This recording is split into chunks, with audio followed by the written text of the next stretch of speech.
ಇತರ ಒಳ ಮೀಸಲಾತಿ ವಿಚಾರಕ್ಕಾಗಿ ನಡೆಸ್ತಾ ಇರುವಂತಹ ಜಾತಿ ಸಮೀಕ್ಷೆಗೆ ಮತ್ತೆ ಹಿನ್ನಡೆಯಾಗಿದೆ. ಸಮುದಾಯಗಳ ನಡುವೆ ಮೀಸಲು ಜಾರಿ ಮಾಡಲು ಸಿದ್ಧ ಮಾಡಲಾಗ್ತಾ ಇರೋ ಈ ಸರ್ವೆ ವಿಚಾರದಲ್ಲಿ ಮರಳಿ ಅಪಸ್ವರ ಎದ್ದಿದೆ. ಸರ್ಕಾರ ಇದನ್ನು ಸರಿಪಡಿಸಿ ಕೊಡುವತ್ತ ಗಮನ ಹರಿಸುವಂತೆ ದಲಿತ ಸಮುದಾಯ ಮುಖಂಡರು ಆಗ್ರಹಿಸಿದ್ದಾರೆ.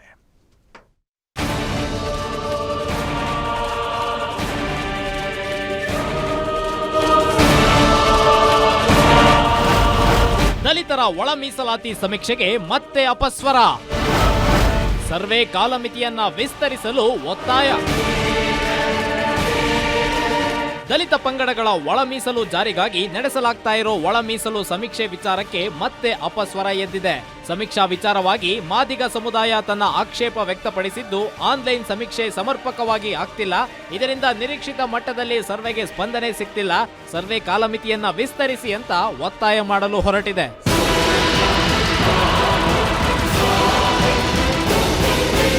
ಇಂದು ಬೆಂಗಳೂರಿನ ಖಾಸಗಿ ಹೋಟೆಲ್ನಲ್ಲಿ ಮೀಸಲಾತಿ ಜಾಗೃತಿ ಸಮಾವೇಶವನ್ನ ಮಾದಿಗ ಸಮುದಾಯ ಆಯೋಜಿಸಿತ್ತು. ಸಭೆಯಲ್ಲಿ ಸಮೀಕ್ಷೆ ಬಗೆಗಿನ ಪರಾಮರ್ಶೆ ನಡೆಸಲಾಯಿತು. ಈ ವೇಳೆ 10 ಹಲವು ವಿಚಾರಗಳು ಚರ್ಚೆಗೆ ಒಳಪಟ್ಟವು.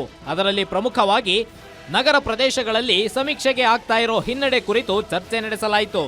ವಾಸಸ್ಥಳ ಸ್ಥಾನದ ಭದ್ರತೆ ವಿಚಾರದಿಂದ ಸಮೀಕ್ಷೆಗೆ ಸಹಕರಿಸದೇ ಇರೋದು ಪ್ರಮುಖವಾಗಿತ್ತು. ಇದಕ್ಕಾಗಿ ಹೋರಾಟ ಮಾಡಿದಂಥ ಎಲ್ಲ ಸಂಘ ಸಂಸ್ಥೆಗಳು ಕೂಡ ತಮ್ಮನ್ನು ತಾವು ತೊಡಗಿಸ್ಕೊಂಡು ಈ ಕಾರ್ಯವನ್ನು ಯಶಸ್ವಿ ಮಾಡಬೇಕು. ಜನಗಣಿತದ್ದು ನಾಳೆಯಿಂದನೇ ಎಲ್ಲ ಒಟ್ಟಾಗಿ ಮುಖಂಡರು, ಕಾರ್ಯಕರ್ತರು, ಮಾಜಿ ಶಾಸಕರು, ಹಾಲಿ ಶಾಸಕರು, ಮಂತ್ರಿಗಳು, ಮಾಜಿ ಮಂತ್ರಿಗಳು ಎಲ್ಲರೂ ಕೂಡ ಇದಕ್ಕೆ ನಾವು ಭಾಗವಹಿಸಬೇಕಂತ ಸ್ವಾಮೀಜಿಯವರು ನಮಗೆ ಆದೇಶ ಮಾಡಿದ್ದಾರೆ. ಇದೇ ವಿಚಾರವಾಗಿ ಮಾತನಾಡಿದ ಮಾಜಿ ಸಚಿವ ಆಂಜನೇಯ, ಆನ್ಲೈನ್ ಸಮೀಕ್ಷೆ ವಿಚಾರವಾಗಿನ ಲೋಪದೋಷಗಳ ಬಗ್ಗೆ ಬೆಳಕು ಚೆಲ್ಲಿದ್ರು. ಹಾಗೆಯೇ ಇದರ ಸುಧಾರಣೆ ಹಾಗೂ ಸಮೀಕ್ಷೆ ನಿಗದಿಯಂತೆ ಪೂರ್ಣಗೊಳಿಸಲು ಅಗತ್ಯ ಸಿಬ್ಬಂದಿ ನೆರವನ್ನ ಸರ್ಕಾರ ನೀಡುವಂತೆ ಒತ್ತಾಯಿಸಿದ್ರು.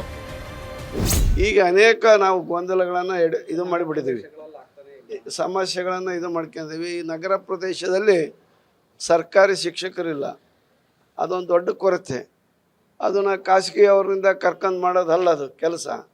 ಆಮೇಲೆ ಇದ್ದಾಗ ಆಶಾ ಕಾರ್ಯಕರ್ತೆಯರನ್ನ ಮತ್ತು ಅಂಗನವಾಡಿ ಕಾರ್ಯಕರ್ತೆಯರನ್ನ ಇವ್ರನ್ನ ಬಳಸಿಕೊಂಡು ಈ ಒಂದು ಮಹಾನಗರ ಪಾಲಿಕೆ ಅವ್ರು ಮಾಡ್ತಿದ್ದಾರೆ. ಅಂತಿಮವಾಗಿ ಸಮೀಕ್ಷೆ ವಿಚಾರದಲ್ಲಿ ಸಮುದಾಯ ಜಾಗೃತಿ ಮೂಡಿಸಲು ಮಾದಿಗ ಮುಖಂಡರು ನಿರ್ಧರಿಸಿದ್ದಾರೆ. ಸಮೀಕ್ಷೆ ವಿಚಾರದಲ್ಲಿ ನಗರ ವ್ಯಾಪ್ತಿಯಲ್ಲಿ ಟೀಮ್ ಮಾಡಿಕೊಂಡು ಅರಿವು ಕಾರ್ಯಕ್ರಮಗಳನ್ನು ಹಮ್ಮಿಕೊಳ್ಳುವುದು ಸೇರಿದಂತೆ ವಿವಿಧ ಕಾರ್ಯಕ್ರಮಗಳನ್ನು ಜರುಗಿಸಲು ಸಮುದಾಯದ ಮುಖಂಡರು ನಿರ್ಧರಿಸಿದ್ದಾರೆ. ಇತ್ತ ಮಾದಿಗ ಸಮುದಾಯ ಪ್ರಮುಖರ ಸಮೀಕ್ಷಾ ಬೇಡಿಕೆಗೆ ಸರ್ಕಾರ ಹೇಗೆ ಸ್ಪಂದಿಸುತ್ತೆ ಅನ್ನೋದರ ಮೇಲೆ ಸರ್ವೆ ಭವಿಷ್ಯ ನಿರ್ಧಾರವಾಗಲಿದೆ. Maruti Pavagada, political bureau, guarantee news.